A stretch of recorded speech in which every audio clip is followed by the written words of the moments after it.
Starts and finishes have seemed to be kind of a theme of the series. How much are you looking forward to seeing how your team responds just right out of the gates tonight, and how long they can kind of sustain that level of focus? I'm certainly excited to see us play. It's a great experience for us to go through together.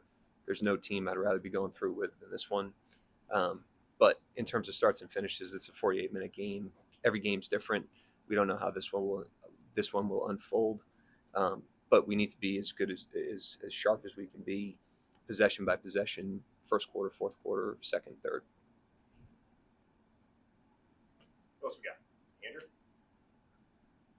What are your thoughts on just shot quality versus like field goal percentage in this series? It seems like you guys have gotten good shots, but the field goal percentage has been lower than it probably should be according to that data. Like what do you do with that?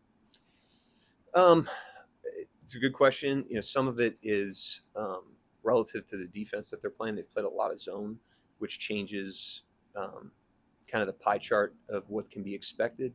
Um, a lot of it, I agree with you. We've gotten pretty good shots. I think if you look at like our expected offensive rating, our expected shot making, we're a little below that.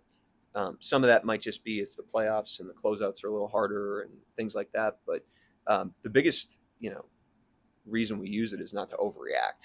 It's like if you were just chasing your shadow based on the outcomes, it doesn't position you optimally for the next possession or the next game or the next approach. And so there's certainly adjustments we've made to try to make our shots as quality as possible. But when you get good ones and they don't go, the worst thing you can do is change for the sake of changing. Just your anxiety changes it rather than your brain. And so that's how we try to do it. Mark, with Gordon unlikely to go, how are you guys preparing for that?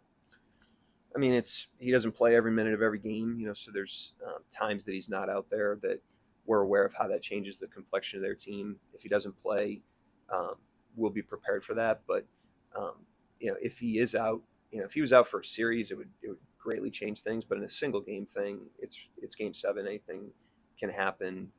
Anybody can step up. We've got to be ready for their best punch. We are. We know they're going to throw their best punch, and so are we. And we've talked about your depth all year. You certainly have more depth in this series. Is that something that can sort of shine through in a game seven?